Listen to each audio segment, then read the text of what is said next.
Hello again. Welcome to lesson 6. So, just before we start lesson 6, I just want to show you something that I found today. This is a fashion magazine, and the fashion, they've got the masks on, and I want to tell you, if you're out there and you're having a hard time with COVID, if fashion can deal with COVID, so can you. So, take courage in that, stay strong, stay happy, and just learn some music, do your exercise, and meditate. I was reading a book the other day. It was called Small is Beautiful. It was from 1972. And anyway, I thought it was very relevant to now because it's all about sort of minimizing your footprint on the earth, how much you do, your impact. And we've all had to shrink our lives right now. And maybe, when this all ends, we can keep them shrunk a bit because it's good. It's good for the planet. I think a lot of people are actually happier doing less. I mean, I'm an extrovert, but I'm happier doing less, So, yeah. Alright, so what are we doing today? Right, so last time we did learning the notes on the treble clef and the bass clef. Yeah, you had your every good boy deserves fruit and face in the treble clef. In between your treble clef and the bass clef, there's 3 notes, B, C, and D. And then you made up your poems in the bass clef. So, tell me, what are they? What are your 2 poems in the bass clef? On the line. And in the space? Cool, so hopefully you made up something funky that sticks in your memory. Drill it in, because it'll be there forever. And that's what I want you to do. When you're trying to work out what the note is, start at the bottom of your poem and hop up to it. First thing you do, you say, oh, is that note on the line or in the space? It's in the space, so I'm going to hop up to it using my space poem. Or it's on the line, so okay, start at the bottom and I hop up to that note from the bottom using my line poem. That's how we use it. So now what we're going to do is we're going to use that knowledge of reading notes and reading the musical staff to play Lean On Me. So here I'm going to put up the first line of Lean On Me, and I want us to look at it. Let's analyze this a bit first. So here it is. Now, first thing, let's look at a couple of things here. So on the far left, we have our treble clef, that big squiggly sign. That tells us that we're using our FACE and our Every Good Boy Deserves Fruit poems to work out what the notes are. Now beside that, we have 2 4s. That's called a time signature. And what that tells us is how many beats there are in a bar. Now what's a bar? Well, you see that this line is divided by a line into 2 sections. And in each of those sections will be 4 beats. So your basic metronome for a 4/4 time is 1, 2, 3, 4. 1, 2, 3, 4. Now, this is getting a little bit confusing, and I'm not going to go too much into time signatures because all of these first songs we're going to learn are probably in 4/4 timing. The other name for 4/4 time is common time. Yeah? Common time. So, we're in common time, which means we have 4 beats in a bar. That's the next thing we get to. If we're just linearly analyzing from left to right, what are we seeing? That's all we're doing now. And this is what you should do every time you start a song. Start at the left, start analysing. Okay, what little signs have we got? What haven't I seen before? Do I have to look that up? What is that one? Now, after we have the 4/4, which means that in a bar, we're going to have 4 beats. What do we have? Well, we have a minim. And that minim is drawn 1 line below our bottom line on the treble clef. Now, the bottom line on the treble clef is your E for every, yeah? It's an E. It's this E. It's the E which is just above middle C.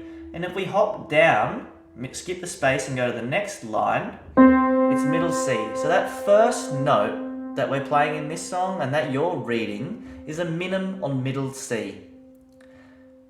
Does that make sense? I really hope it does, because we've learnt what a minim is. We've learnt the notes on the treble clef, and I did explain that in between the treble clef and the bass clef, there are those 3 notes, and the one with the line is middle C. So, we're going to put our right hand, finger number 1, on that middle C. Now, how long do you hold down a minim for? I'm hoping that you said 2 beats. So, 2 beats you hold down a minim for.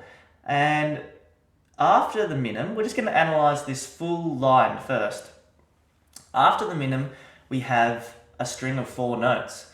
Now, these are quavers. I did show you that when you string quavers together, they can have a little line up the top. Oh, I'm wobbling that camera, sorry.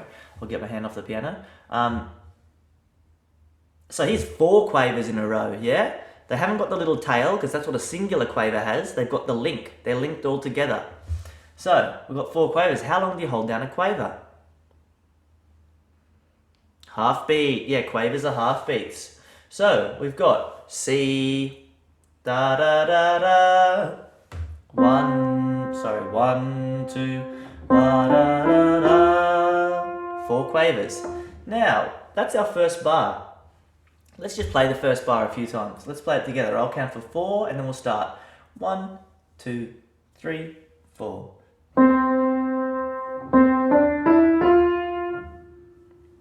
And again. 1, 2, 3, 4. 1, 2.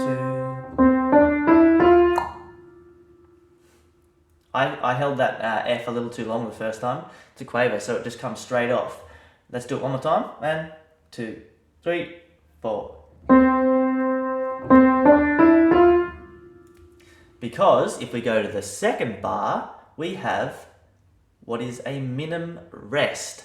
So sometimes you have these little signs on the music, of which this is one, which tell you to take your hand off and just rest it. So nothing is played for that time. But the amount of notes and rests in a bar has to equal the time signature. So we're 4 beats in a bar, yeah? So if that's a minim rest, you go that for 2. And then we go to our quavers. We have 4 quavers, which are half beats. 4 halves also equal 2. So we have 4 beats in total in that bar. That's where the 4/4 comes from. 4 beats in a bar. If that time signature at the beginning said 3/4, we would have 3 beats in a bar. So the top note in a time signature represents the amount of beats in a bar, and the bottom note represents the type. If it's a 4, that means a crotchet.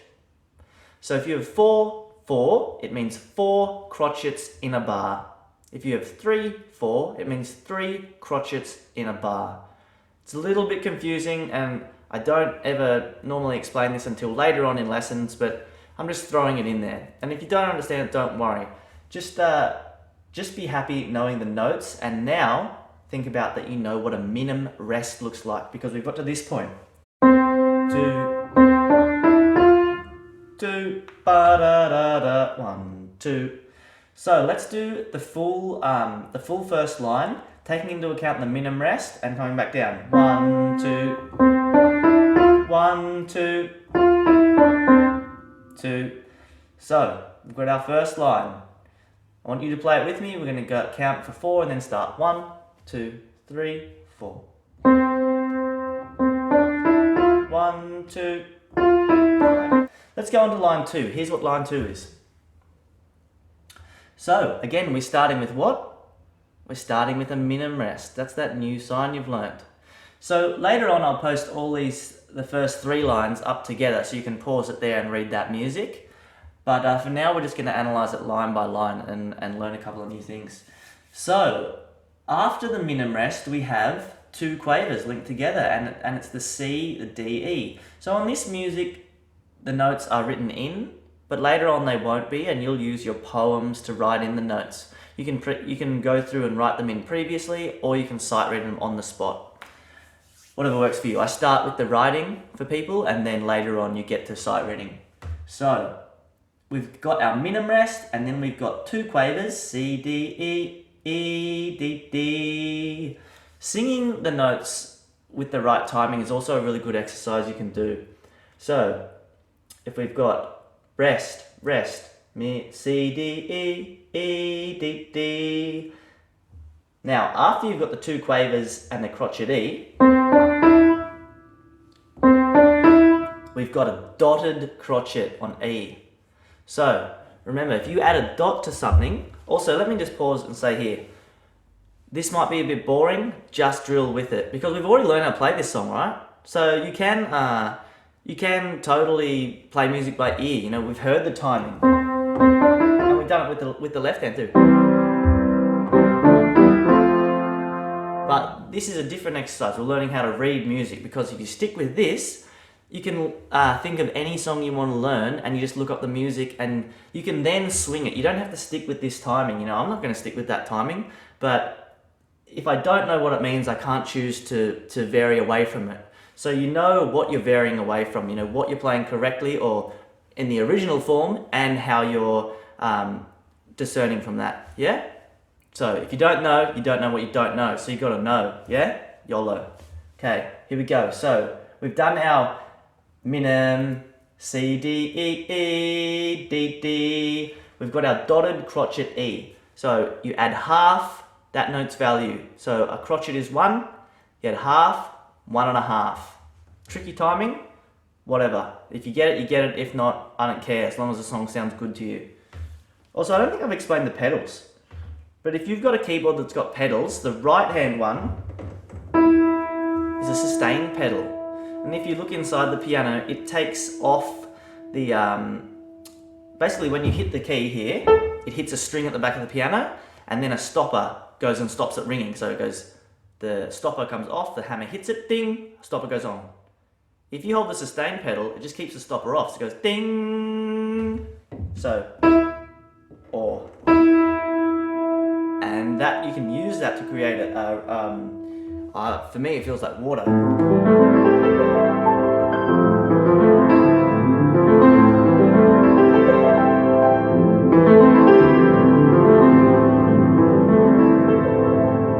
So nice, right? Yeah, water, water, water, water.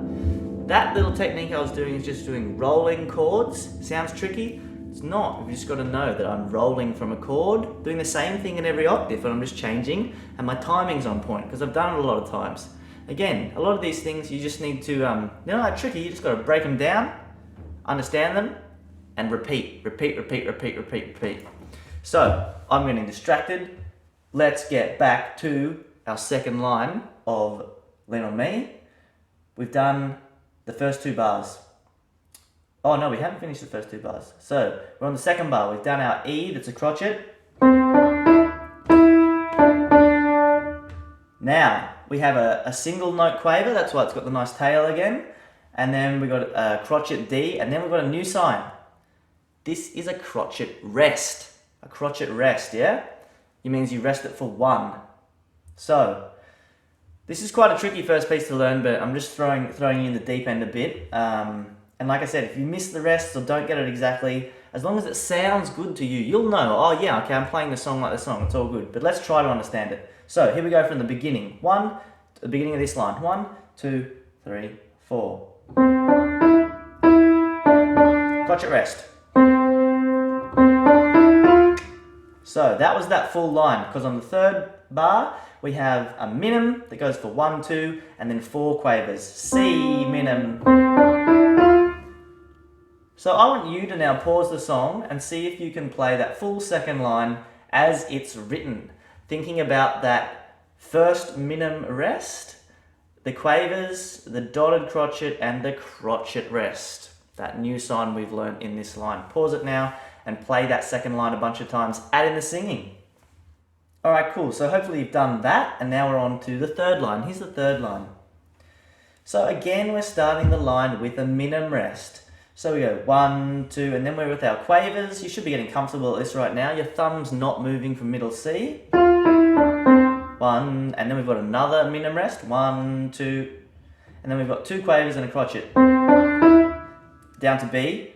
B, C, C. Now that's a little different from the one I taught you. I just taught you B, C, but this one's got a crotchet B, and then a quaver, quaver C. And then it's got a little crotchet rest.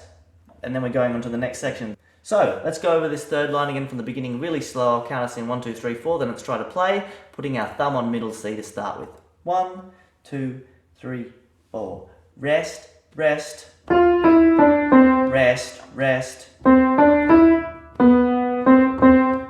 We can play the ED, the next part, but let's just finish it at that end of that phrase. The bu, bu, bu. So let's start again. I'll count from 4, and then we're opening with that minim rest. 1, 2, 3, 4. 1, 2. We all know that always tomorrow. Oh, I did it wrong. Ro. Okay, so now that should make sense. If you want to pause it now and do the third line a couple of times, practice it. Pause it now. Otherwise, now here's all 3 lines together, and we're going to go through it once, and then you can pause it and practice this whole song reading the music and knowing these new signs that you've learned. What a minim rest looks like, what a crotchet rest looks like, what the quavers look like tied together, and the dotted crotchet looks like when you hold that for 1.5. Also, we've learned a bit about time signatures and how they represent how many notes are in a bar. So from lessons 4 to 6 now, you've actually learnt so much. So just give yourself time to process it. Go over those poems, go over the notes, take it easy on yourself, go slow. But you should be really happy because by now, you've just learnt another language. You know how to read music. And let's play the whole song together. From the top, I'll count us in, and then you can pause and play at your own will. 1, 2, 3, 4. 1, 2. 1, 2. 1. 1, 2. 1, 2. 1. Do, do, do. Alright, cool. So, I want you to pause it, I want you to look at this music, play it a couple of times, and look, really nice work. In lesson 7, I'm going to teach you some more chord theory, and I'm going to teach you about major and minor chords, and then we're going to use that for some jamming. Might also teach you a common chord change for pop chords. So yeah, lesson 6 is getting away from this classical version of reading music and getting more into some simple stuff that you can use for your own songwriting and jamming. It's going to be good.